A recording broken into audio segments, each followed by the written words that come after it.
जब से इंसान दुनिया में आया है, हम तारों को देखते रहे हैं और ब्रह्मांड में अपनी जगह के बारे में सोचते रहे हैं। ब्रह्मांड का विशाल विस्तार हमेशा से आश्चर्य और रहस्य का स्रोत रहा है। ऐसे सवाल पैदा करता है जो समय और संस्कृति से परे हैं। हमने जीवन, मृत्यु और उसके आगे क्या है, अगर कुछ है तो, के बारे में सोचा है। ये सवाल हमारे सपनों में आते रहे हैं और हमारी कहानियों को प्रेरित करते रहे हैं। हमें अज्ञात में उत्तर खोजने के लिए प्रेरित करते रहे हैं। इसी जिज्ञासा ने अमरता की अवधारणा को जन्म दिया। ये विचार कि हमारा कुछ हिस्सा हमारे भौतिक शरीर के नष्ट हो जाने के बाद भी लंबे समय तक बना रह सकता है। एक शाश्वत आत्मा या भावना की धारणा कई धार्मिक मान्यताओं की आधारशिला रही है। अमरता की खोज ने समय और महाद्वीपों में सभ्यताओं को मोहित किया है। प्राचीन मिस्रवासियों से, जिन्होंने मृत्यु के बाद के जीवन के लिए सावधानीपूर्वक तैयारी की, यूनानियों और रोमनों तक, जिन्होंने देवताओं और एक पाताल लोक की कल्पना की थी। प्राचीन दफन संस्कारों से लेकर आधुनिक वैज्ञानिक प्रगति तक हमने इस स्थायी रहस्य के उत्तरों की लगातार खोज की है। आज वैज्ञानिक तकनीक और चिकित्सा के माध्यम से मानव जीवन को बढ़ाने की संभावनाओं का पता लगाते हैं, जबकि पुरातत्वविद पिछली सभ्यताओं के रहस्यों को उजागर करते हैं। क्या मृत्यु अंत है या यह अस्तित्व के दूसरे क्षेत्र में संक्रमण है? यह प्रश्न पूरे इतिहास में अनगिनत बहसों, कहानियों और दार्शनिक पूछताछ का विषय रहा है। इस सवाल का कोई आसान जवाब नहीं है। यह जीवन की हमारी समझ को चुनौती देता है और हमें अपने गहरे डर और आशाओं का सामना करने के लिए मजबूर करता है।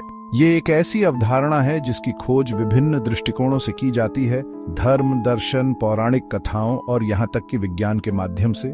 प्रत्येक विषय अपनी अंतर्दृष्टि और सिद्धांत प्रदान करता है, विचारों की एक समृद्ध टेपेस्ट्री में योगदान देता है।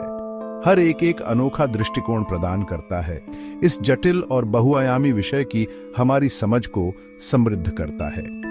धार्मिक ग्रंथ मृत्यु के बाद के जीवन की कहानियां प्रदान करते हैं, जबकि दार्शनिक अस्तित्व और चेतना की प्रकृति पर विचार करते हैं। जैसे जैसे हम अमरता के विभिन्न पहलुओं में उतरते जाएंगे, हम मान्यताओं, सिद्धांतों और अटकलों की एक टेपेस्ट्री को उजागर करेंगे जिसने सहस्राब्दियों से मानव विचार को आकार दिया है।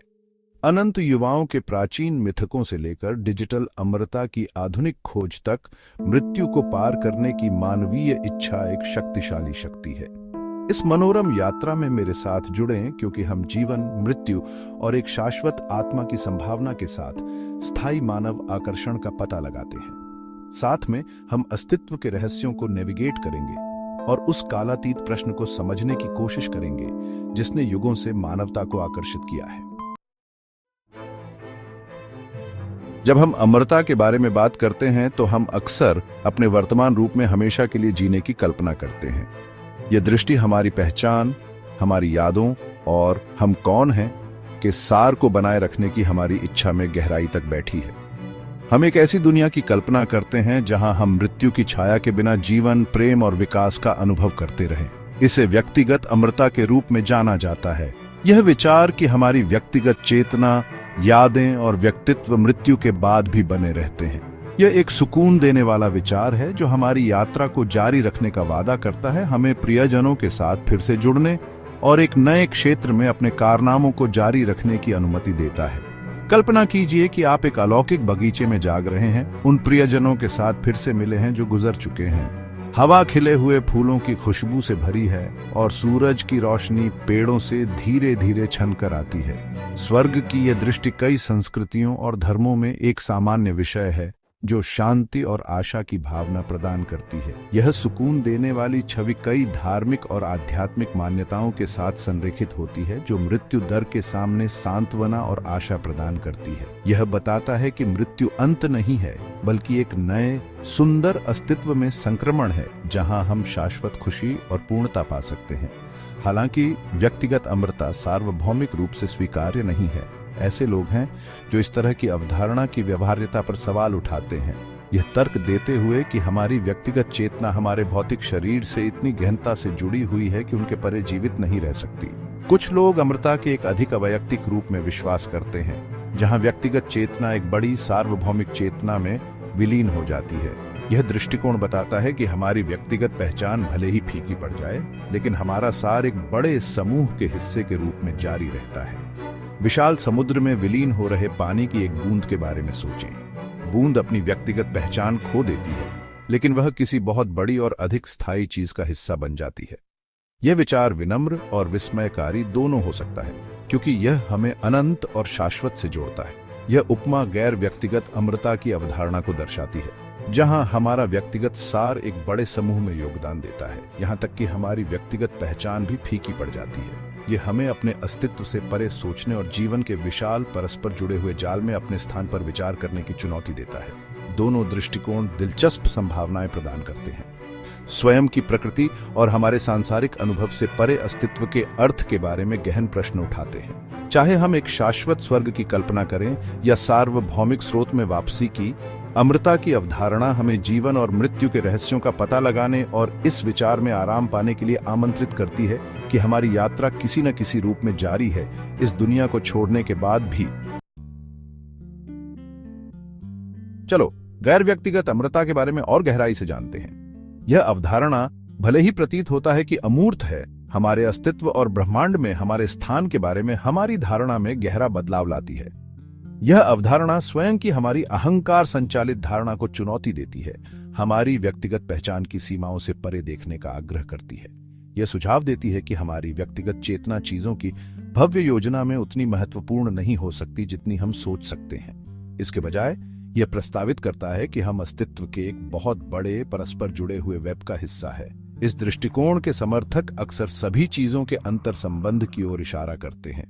उनका तर्क है कि जिस प्रकार प्रत्येक तारा विशाल ब्रह्मांड का एक हिस्सा है, उसी प्रकार हम भी एक बड़े समूह के अभिन्न अंग हैं। जिस प्रकार तारे अपने पूर्ववर्तियों के अवशेषों से पैदा होते हैं, उसी प्रकार हमारा अस्तित्व एक बड़े ब्रह्मांडीय चक्र में योगदान दे सकता है, जो व्यक्तिगत जीवन को पार करता है। यह चक्र निरंतर और हमेशा विकसित होता रहता है, जिसमें प्रत्येक जीवन ब्रह्मांड की भव्य टेपेस्ट्री में एक भूमिका निभाता है। हमारा अस्तित्व एक बड़े ब्रह्मांडीय चक्र में योगदान दे सकता है, जो व्यक्तिगत जीवन को पार करता है। यह विचार केवल एक दार्शनिक चिंतन नहीं है, बल्कि विभिन्न वैज्ञानिक सिद्धांतों द्वारा समर्थित है, जो ब्रह्मांड में सभी पदार्थ और ऊर्जा के अंतर संबंध पर प्रकाश डालते हैं।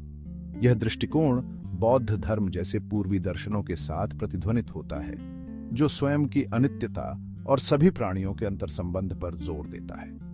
बौद्ध धर्म में स्वयं को एक भ्रम के रूप में देखा जाता है, तत्वों का एक अस्थायी समुच्चय जो अंततः बिखर जाएगा, जो स्वयं की अनित्यता और सभी प्राणियों के अंतर संबंध पर जोर देता है। यह दृष्टिकोण हमें अहंकार के प्रति अपने लगाव को त्यागने और अस्तित्व की अधिक समग्र समझ को अपनाने के लिए प्रोत्साहित करता है। यह सुझाव देता है कि सच्ची मुक्ति हमारी व्यक्तिगत अहंकार की सीमाओं को पार करने और एक सार्वभौमिक चेतना के साथ विलय करने से आती है।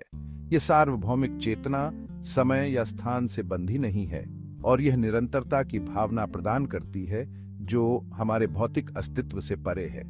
हालांकि यह विचार कुछ लोगों को कठिन लग सकता है, यह जीवन और मृत्यु पर एक अलग दृष्टिकोण प्रदान करता है। यह हमें सीमित अस्तित्व वाली अलग अलग संस्थाओं के बजाय एक बड़ी चल रही प्रक्रिया का हिस्सा मानने के लिए आमंत्रित करता है। यह जीवन और मृत्यु पर एक अलग दृष्टिकोण प्रदान करता है, जो एकता, अंतर संबंध और अस्तित्व के चक्रीय स्वभाव पर जोर देता है।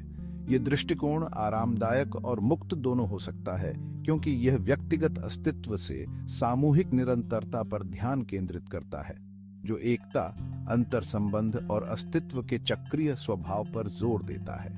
इस दृष्टिकोण को अपनाकर हम उद्देश्य और अपनेपन की गहरी भावना पा सकते हैं, ये जानकर कि हम खुद से कहीं अधिक बड़ी चीज का हिस्सा हैं। चौथा भाग, क्या भगवान के पास अनंत जीवन की कुंजी है?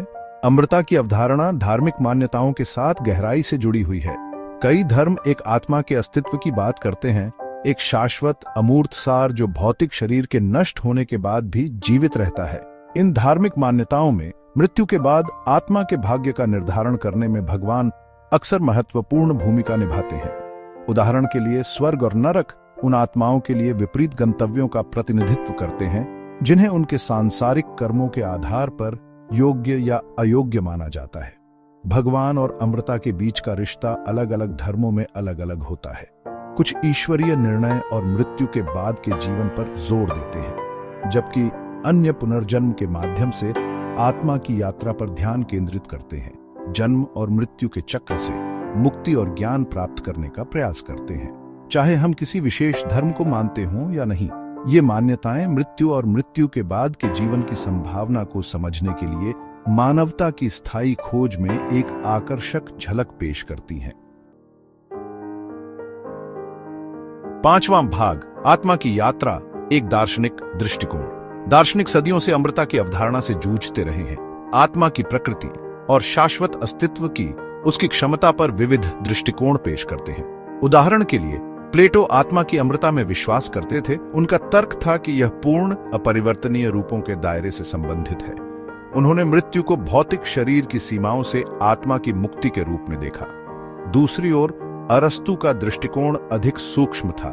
उनका मानना था कि आत्मा शरीर के बिना मौजूद नहीं रह सकती। हालांकि उन्होंने तर्क को एक शाश्वत बाहरी इकाई होने की संभावना पर विचार किया। ये विपरीत विचार एक ही दार्शनिक परंपरा के भीतर भी अमरता की बहस की जटिलता को उजागर करते हैं। ये इस प्रश्न की स्थायी शक्ति और पीढ़ियों से बौद्धिक जिज्ञासा को जगाने की उसकी क्षमता का प्रोटेस्टमेंट है।